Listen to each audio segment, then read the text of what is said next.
पे आप कोई भी बिजनेस दुनिया का कर रहे हैं ना यार, प्लीज स्टार्ट विद स्मॉल। आपके पास करोड़ों रुपया होगा, जो भी मामला होंगे, लेकिन अल्टीमेटली बिजनेस को आपने देख रहे होना है। यू आर द वन जो कि आप बिजनेस की केयर कर रहे होंगे, उसको इंक्यूबेट कर रहे होंगे प्रॉपरली, उसका एक जो उस बेबी है, उस सीड जो है, उसको आप प्लांट बना रहे होंगे, वो आप होंगे। तो उस बिजनेस मॉडल को समझने के लिए भाई छोटे स्केल पे ही आप स्टार्ट कर रहे हैं। छोटे स्केल पे स्टार्ट करेंगे तो फिर ही तो वो जो है वो आप उसको मजीद बड़ा ग्रो कर सकते हैं। अगर आपको उस सिस्टम को आपने अच्छे से अंडरस्टैंड कर लिया तो ऑटोमेटिकली आपका 60% तो काम ऑटोमेटिकली डन हो गया। अब बाकी आपकी डिटर्मिनेशन है, आपकी details to the bottom line है, आप किस तरह बिजनेस को रन कर रहे हैं। यूजुअली सबसे बड़ी मिस्टेक हमारे इधर की ही ये जाती है कि वो उठाए, अपने सारा बजट उठाया और उठा के वो यूएस के अंदर झोंक दिया। अच्छा, इट्स नॉट, मैं ये नहीं कह रहा कि गलत है, यूएस के अंदर जाना गलत है।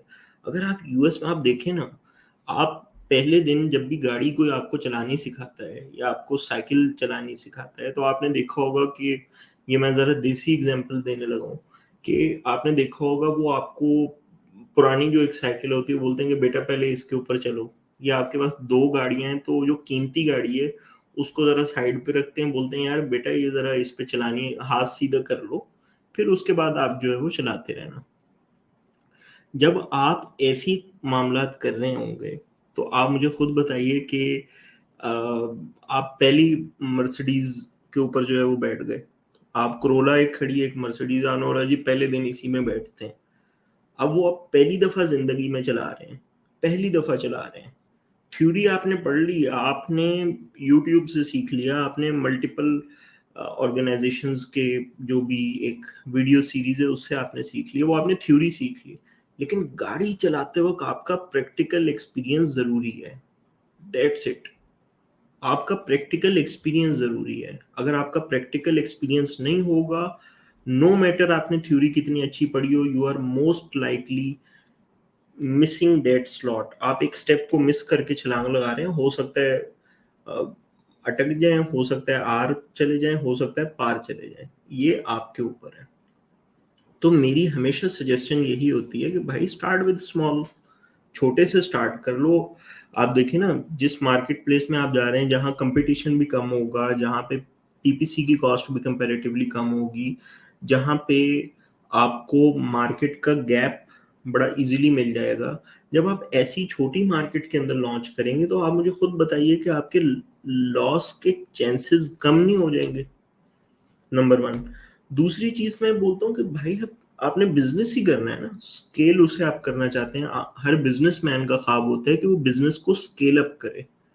अगर बिजनेस को आपने स्केल अप करना है तो उसका आपको अमेजोन ने एक तरीकाकार तो दे दिया है। अमेजोन बोलता है यार आप एक मार्केट प्लेस में आप लॉन्च करो, आप फ्रांस में लॉन्च कर दो, 5 6 7 हज़ार डॉलर से आपने लॉन्च कर दी, उसके बाद आप उसी सेम प्रोडक्ट को पिक करो और पिक करके भाई यूके ले जाओ, आपको किसने मना किया।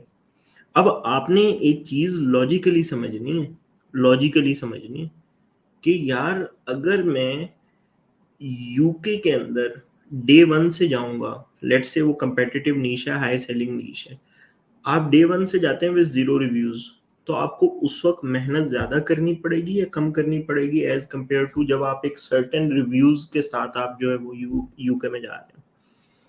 अगर आप फ्रांस में ऑलरेडी 200 रिव्यूज ऑलरेडी बिल्ड करके गए हैं तो ऑटोमेटिकली आपके 120 रिव्यूज ऑटोमेटिकली दूसरी सेकेंडरी मार्केट प्लेस में दिख रहे होंगे।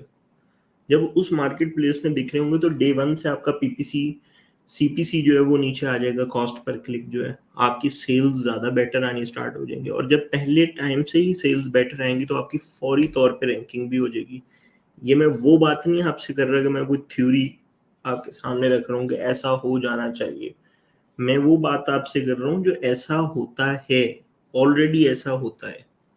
जब ऐसा होता है तो यार फिर ठीक है, हम इसको जो है वो उसी तरीके कार से लेके चलते हैं। ठीक है, तो हमें समझ आ गई। अच्छा, मैं दूसरी क्या रीजन है, मैं यूरोप को यूजुअली क्यों रिकमेंड करता हूँ कंपैरेटिवली जो है वो दूसरी मार्केट प्लेसेस के। उसकी वजह दूसरी ये है कि हमारे पास उसको एक्सपेंड करना हो अगर, तो वो बहुत इजीली हो जाता है।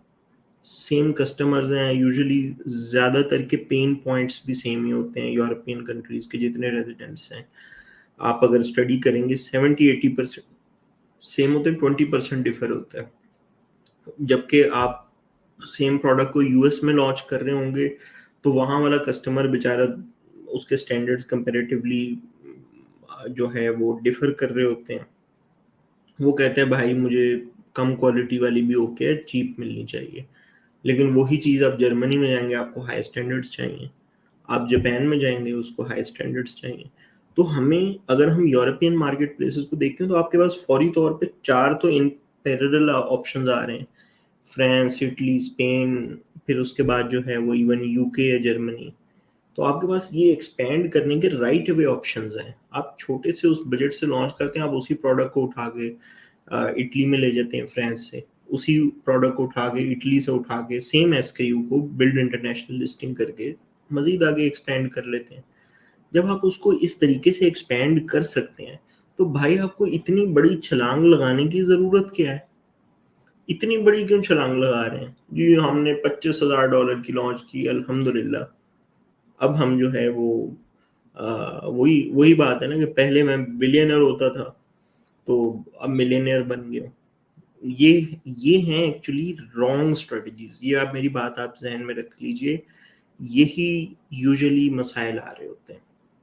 अच्छा, सेकंड रीजन मैं आपको ये बताऊं यूरोपियन मार्केट प्लेसेस की, कि it is surrounded by Turkey number 1, Portugal, और इसके अलावा दूसरी भी मार्केट प्लेसेस।